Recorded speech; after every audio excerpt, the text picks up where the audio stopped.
কসবা আওয়ামী লীগের দোসর হিসেবে মোহাম্মদ সোলেমান খানের বিচারের দাবিতে ছাত্র সমাজের সংবাদ সম্মেলন। কসবা টিভির ডেস্ক রিপোর্ট।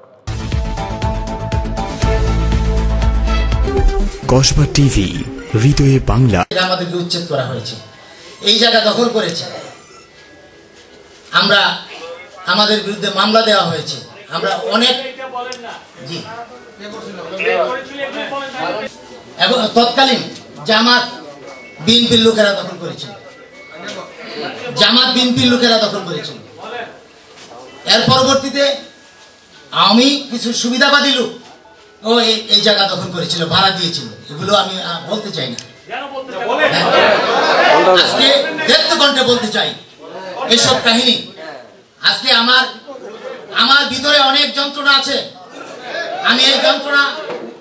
আমি দীর্ঘদিন এই প্রেস ক্লাবের সভাপতি ছিলাম এবং এই প্রেস ক্লাবের নেতৃত্ব দিয়েছিলাম। আমি তো দুঃখের বিষয়, গত 2 বছর আগে চক্রান্ত করে আমাদেরকে ফেল করানো হয়েছে। কারা করেছে?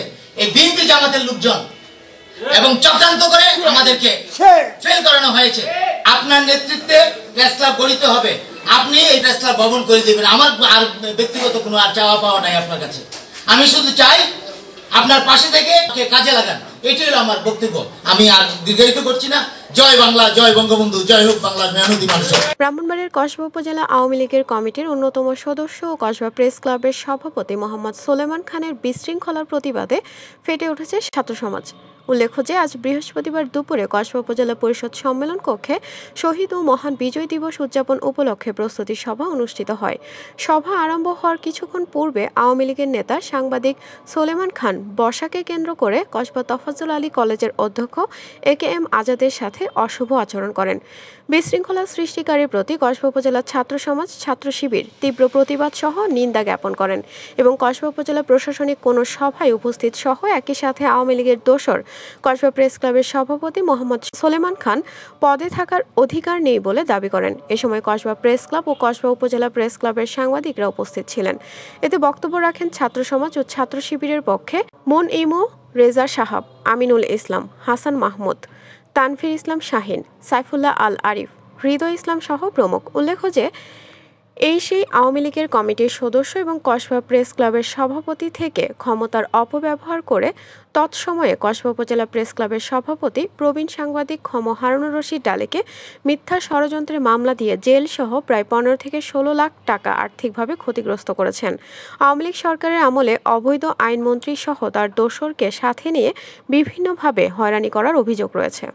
কসবা উপজেলা আওয়ামী লীগের সদস্য সোলেমান খান, সরাসরি নাম ধরে বলে দিচ্ছি, সোলেমান খান ওনাকে আমন্ত্রণ করে উনি আমাদের সাথে বেইমানি করেছিল। সর্বপ্রথম উনি অনুষ্ঠান শুরু হওয়ার আগে একটা কাজ করছে, আমাদের টিএলই কলেজের শ্রদ্ধেয় আবুল কালাম আজাদ স্যারের সাথে বসা নিয়ে একটা বাকবিতণ্ড সৃষ্টি করেছে। উনি আবুল কালাম আজাদ স্যারের ফাইলটা এটা দিয়ে ফেলা দিচ্ছে। আমরা এর তীব্র প্রতিবাদ জানাই। এখনও আওয়ামী লীগ দোসররা আশেপাশে ঘোরাফেরা করে এই দেশটাকে, আমাদের এই কসবাটাকে বিশৃঙ্খল সৃষ্টি করার জন্য। তার উপযুক্ত প্রমাণ আজকে আমরা পাইছি কসবা উপজেলাতে। আমরা সবাই ছাত্র সমাজের সবাই ছিলাম, আমাদের সবার সামনে উনি এই কাজটা করছে। আমি অতি দ্রুত এই কমিটি বাতিল করে নতুন কমিটি, কসবা প্রেস ক্লাবের নতুন কমিটি ঘোষণা করার জন্য আহ্বান জানাচ্ছি। পাশাপাশি আজকে এই কাজের তীব্র নিন্দা জানাচ্ছি এবং বিচারের দাবি করছি। আজকে যে 14 এবং 16 যে প্রোগ্রামটিতে আমরা এসেছি উপজেলাতে, সেই উপজেলাতে আওয়ামী লীগের দোসররা আবারও প্রতিস্থাপন হওয়ার জন্য এবং কসবাবাসীকে আবারও একটি অনিয়ম, একটি ঝামেলা ফেলার জন্য তাদের যেই পায়তারা চলছে, সেটির বিরুদ্ধে ছাত্র সমাজ, নাগরিক কমিটি এবং সাধারণ মানুষ সেটি রুখে দাঁড়িয়েছে। এবং সেই বিষয় নিয়ে আজকে সুস্পষ্ট বক্তব্য দিচ্ছি। এই প্রেস ক্লাবটি অনতিবিলম্বে এটি যে পদ নিয়ে সমস্যা আছে সেটি অমীমাংসিত পদটি মীমাংসিত করার জন্য, এবং সেই বিষয় নিয়ে ইউনো স্যারকে আমরা জানিয়েছি, আনুষ্ঠানিক প্রতিবাদ জানিয়েছি। সেই প্রতিবাদের প্রতিফলন চাচ্ছি এবং যেই আজকে কাজটি করেছে সাংবাদিক বৃন্দদেরকে আমরা বলবো সেটি আমরা তীব্র নিন্দা জানাচ্ছি, সেটি প্রচার করার জন্য। এবং সাংবাদিক মহল থেকেও একটি নিন্দা এসেছে সেই বিষয়ে সোলেমান খান উপরে। আমরা প্রথম দিকে টান দিয়ে যেটা আসছে, প্রথমে গত মিটিংয়ে আমাদেরকে ডাকা হয় শহীদ স্মরণ সভায়। তখন শুধু এখানে ইউনু স্যার ছিলেন, এসিলেন স্যার ছিলেন, তারপরে আরও বিভিন্ন সরকারি চাকরি যেমন ওসি স্যার সহ ছিলেন। কিন্তু এসিলেন স্যারের, ইউনু স্যারের সাথের চেয়ারটাই ওনার। আমরা তো এটা পূর্ণ ভাষা চিন্তা করতে পারছি না। এরকম এই অবস্থায় আমরা আশা করছি বর্তমানে যে পরিস্থিতি, এই পরিস্থিতির কারণে সরাসরি শহীদের সাথে বেইমানি করা হয়েছে, তাদের রক্তের সাথে বেইমানি করা হয়েছে, যে অসুস্থ অবস্থায় ছিল তাদের সাথে বেইমানি করা হয়েছে। আমরা তার তীব্র নিন্দা প্রতিবাদ জানাচ্ছি। আর তার পরিপ্রেক্ষিতে আজকের যে ঘটনা, সম্মানিত টিআইএলই কলেজের সম্মানিত যে প্রিন্সিপাল মহোদয়কে তিনি সরাসরি ওনার ফাইলটা সরাসরি ছুঁড়ে মারছে। আমরা তার প্রতিবাদ এবং তীব্র নিন্দা জানাচ্ছি। আমরা বিচার দাবিতে জানাচ্ছি। প্রকাশবাবু ছাত্র প্রতিনিধিগণ গত 2 সপ্তাহ আগে বোধহয় আমাদের একটা উপজেলাতে একটা মিটিং ছিল, যারা জুলাই শহীদ এবং আহতদের স্মরণে। তো ওইখানে আমরা দেখতে পাই এসিলেন্ট স্যারের সাথে যে একটা ছিল সুলেমান সুগর, যিনি আওয়ামী লীগের দোসর। ওনার ফেসবুকের পোস্ট, অনেক পোস্ট আমাদের কাছে এখন আছে। উনি 5 তারিখের পরেও অনেক পোস্ট দিয়েছে আমাদের বিরুদ্ধে। তো এটা আমরা অ্যাকসেপ্ট করি নাই কিন্তু নাকি, এবং উনি আমাদেরকে আশ্বস্ত করেছে ইউনূস স্যারের সাথে কথা বলে উনি আর পরবর্তী কোনো মিটিংয়ে থাকবে না। আজকে 14 ডিসেম্বর বুদ্ধিজীবী দিবস এবং 16 ডিসেম্বর স্বাধীনতা দিবস বিজয় দিবস উপলক্ষে মিটিং ছিল। ওইখানে আমরা আসে যখন আমরা ওনাকে দেখতে পাই, তখন আমরা ভিতরে ঢুকি, দেখলাম উনি আমাদের টিআইএলই কলেজের সম্মানিত প্রিন্সিপাল মহোদয়ের সাথে একটা বাকবিতণ্ডা করে। উনি ফেসিস সরকারের অন্যতম একজন দূষক। এই দূষর হয়ে উনি কীভাবে এই মিটিংগুলোতে অ্যাটেন্ড করে, আমরা আমার ভাইয়ের রক্তের উপরে দাঁড়িয়ে থাকা উনি এই রক্তের শহীদদের স্মরণ সভায় উনি উপস্থিত থাকে, কিভাবে থাকে সেটা আপনাদের প্রতিনিধি, আপনারা এই বিষয়ে ভালো বুঝবেন। আর আমরা বৈষম্য বিরোধী ছাত্র আন্দোলন কসবা উপজেলা থেকে একটা ঘোষণা, আগামী 24 ঘন্টার ভিতরে আমরা ওনার পদত্যাগ দাবি করছি, এবং 24 ঘন্টার ভিতরে যদি পদত্যাগ না হয়, বাংলা ছাত্র শিবির, বৈষম্য বিরোধী ছাত্র আন্দোলন, ছাত্রদল সহ সকল অঙ্গ সংগঠন কসবা উপজেলার তারা আগামীকাল কসবায় বিক্ষোভ মিছিল করবে, প্রেস ক্লাব ঘেরাও করবে। ইতিমধ্যে আওয়ামী লীগের চূড়ান্ত লেভেলের দূষর সুলাইমান খান, উনি আওয়ামী লীগের চরম লেভেলের চাটকার ছিল।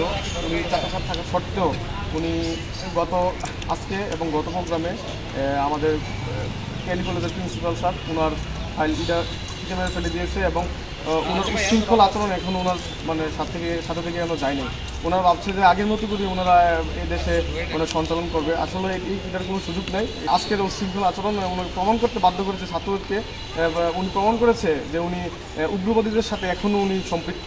সম্মানিত উপস্থিতি এবং সম্মানিত প্রেস ক্লাবের সদস্যবৃন্দরা, আমরা এখান থেকে জোর দাবি জানাচ্ছি ওনাকে আগামী 24 ঘন্টার ভিতরে উনি যেহেতু অবৈধ কমিটি ভেঙে নতুন কমিটি দেওয়ার ব্যবস্থা করে এবং প্রেস ক্লাবের নতুন নির্বাচনের ব্যবস্থা করা হয়। ওদের উপস্থিতি, আওয়ামী লীগের দূষররা এখনও এইসব জায়গাতে কীভাবে আসে। তো আমার কথা হচ্ছে, আমরা ছাত্ররা তো সব দিক খেয়াল করতে পারি না। তো আমি আহ্বান করবো সকল রাজনৈতিক দলগুলোকে, যে জামাত, বিএনপি, ছাত্র অধিকার পরিষদ, জামাতে ইসলাম যারা আছে, যে ওরাও এইগুলো একটু দেখবে, যাতে বাংলাদেশে আর কোনো ফেসিস আমাদের মধ্যে আর না আসতে পারে। ঠিক আছে, যদি ওরা আসতে পারে তো দেখা যায় ছোটো থেকেই বড় হয়। এই ছোটো দূষণরা একদিন দেখবেন যে আবার বড় আকারে ধারণ করবে। সুতরাং ওদেরকে আপনারা সাবধান করে দেবেন, এবং আপনাদের সাথে সাথে ওরা আসে না বসতে পারে, ওইটাও আপনারা একটু দেখবেন। কসবা টিভির সংবাদের সাথে থাকার জন্য ধন্যবাদ জানাচ্ছি। পরবর্তী সংবাদ পেতে আমাদের চ্যানেলটি সাবস্ক্রাইব করে রাখুন।